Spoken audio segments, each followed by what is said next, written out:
Bueno, vamos a intentar explicarlo.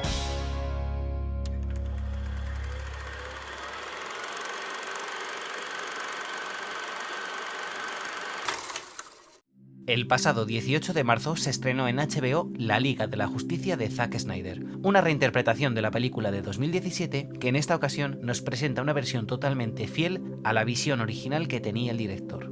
En su momento, Zack Snyder tuvo que abandonar el proyecto por problemas personales y fue sustituido por Joss Whedon, que ya tenía experiencia en el cine de superhéroes al haber dirigido las dos primeras entregas de Los Vengadores. Pero su entrada como director de la cinta supuso la modificación del montaje, el rodaje de nuevas escenas y un cambio en el tono general del film que no gustó demasiado ni a la crítica especializada ni al público general. Así que gracias al apoyo de los fans, Snyder ha podido realizar la película que siempre quiso hacer. Y hay que recalcar eso de que es la película que siempre quiso hacer, porque si él mismo hubiera podido terminar su película hace 4 años y estrenarla con su firma, con toda probabilidad hubiéramos visto una cinta de unas 2 horas o 2 horas y media en formato panorámico. Pero dadas las circunstancias, lo que nos ha llegado es una película que roza las 4 horas de duración en un formato de 4/3, lo cual es poco habitual para un blockbuster de acción de estas características. Y no voy a entrar a valorar la calidad de la película. En este vídeo me quiero centrar en los 4/3, en esta relación de aspecto que ha levantado tanta polémica y que ha generado dudas y rechazo entre el público. Porque, ¿cuál es el motivo de esta elección? Antes de responder a esta pregunta, hagamos un poco de historia. Venga, prometo ser breve. ¿Qué es la relación de aspecto? Resumiendo, es la proporción que existe entre el ancho y el alto de la imagen. En este caso, 4:3, o también 1:33:1. Es el formato de cine clásico, debido al tamaño del fotograma original de 35 mm creado por William Dixon y Thomas Edison, que se utilizaba en el cine mudo. Pero con el paso de los años fue evolucionando. Con la llegada del cine sonoro se pasó del 1:33 a formatos como el 1:20, para llegar al 1:37, también llamado formato academia, ya que ahora había que dejar sitio a la banda de sonido.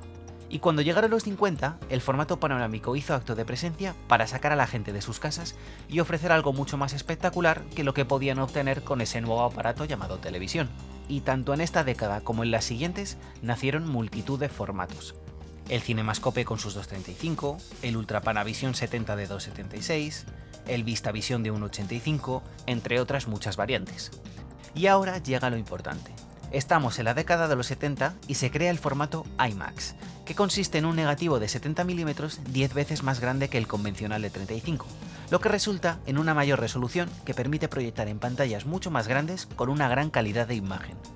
De hecho, el tamaño estándar de una pantalla IMAX es de 22 por 16 metros, con una relación de aspecto aproximado de 1:43, que como podéis ver es muy cercano al 1:33. La cuestión es que rodar en IMAX es complicado. Las cámaras son grandes, pesadas, ruidosas y supone una gran inversión. Así que es un formato que se ha utilizado mayoritariamente para documentales y actividades culturales en museos. Pero en los últimos años, algunas películas han sido convertidas de su formato original a IMAX mediante un proceso especial. Se han abierto salas comerciales por todo el mundo e incluso algunos directores han rodado escenas de sus películas en este formato, siendo Christopher Nolan el ejemplo más representativo. El Caballero Oscuro, Interstellar, Dunkerque o Tenet hacen uso del formato IMAX en varios momentos de sus respectivos metrajes. Y de hecho, Zack Snyder rodó algunas escenas en este formato para su anterior película, Batman contra Superman. Pero volviendo al caso que nos ocupa, la Liga de la Justicia se rodó completamente en 35 mm, porque como hemos dicho, rodar en IMAX es complicado. Y además de ser proyectada en salas convencionales, también iba a sufrir una conversión para ser proyectada en salas IMAX. Es más, a la hora de rodar, el encuadre de la imagen estaba siendo compuesto teniendo en mente su exhibición en este tipo de salas.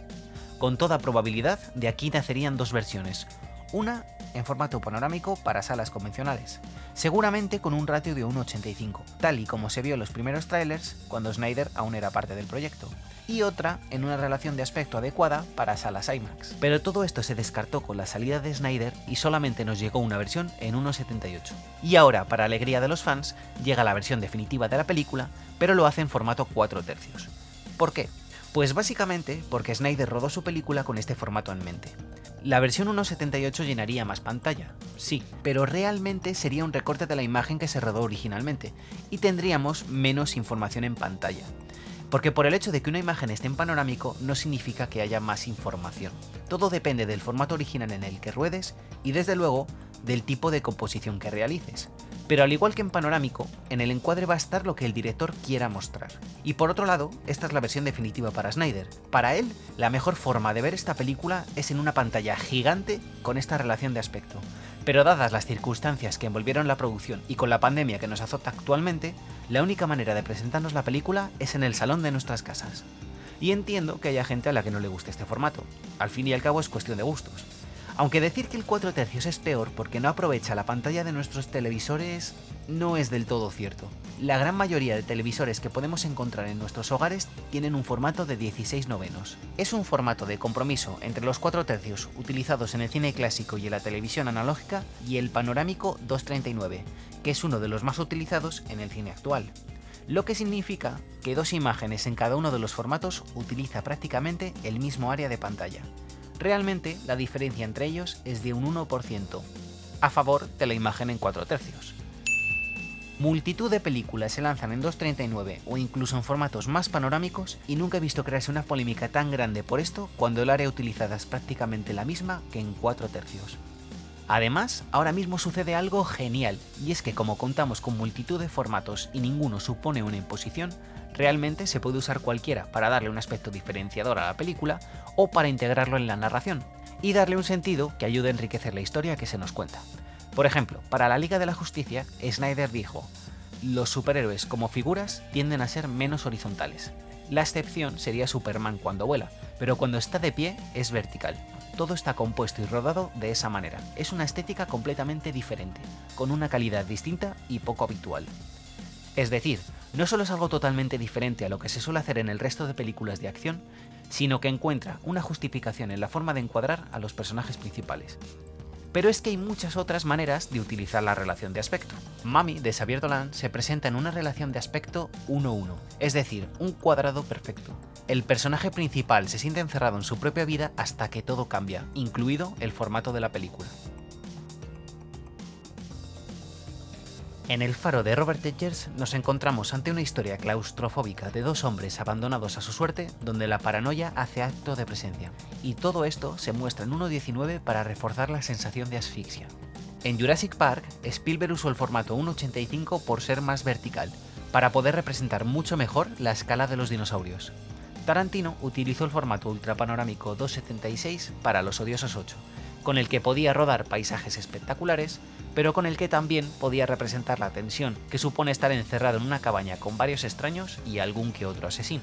Pero sin duda, uno de mis ejemplos favoritos de los últimos años es la película Llega de noche, donde el formato cambia dependiendo de si lo que vemos es la vida real o una pesadilla del protagonista, y en los últimos minutos se hace un uso realmente inteligente de la relación de aspecto, que no desvelaré aquí para no destriparos el final. Personalmente, disfruté el uso de los 4 tercios en la Liga de la Justicia. Es cierto que es algo puramente estético y que no influye en términos narrativos, pero resulta especial. No solo porque veo la libertad de un director haciendo la película que él quiere, sino porque es un uso distinto de la relación de aspecto en un género en el que lo habitual es el formato panorámico, en cualquiera de sus variantes.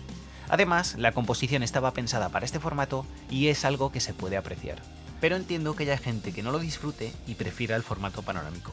Eso está bien, hay cientos de películas de acción y de superhéroes que pueden disfrutar sin problema. Lo más importante de todo esto es que los cineastas pueden y deben elegir cómo contar sus historias. Y si esto abre aún más la puerta a que se les permita ser creativos y se paren a pensar qué relación de aspecto beneficia más a su obra, yo estaré encantado de que más películas como La Liga de la Justicia salgan a la luz.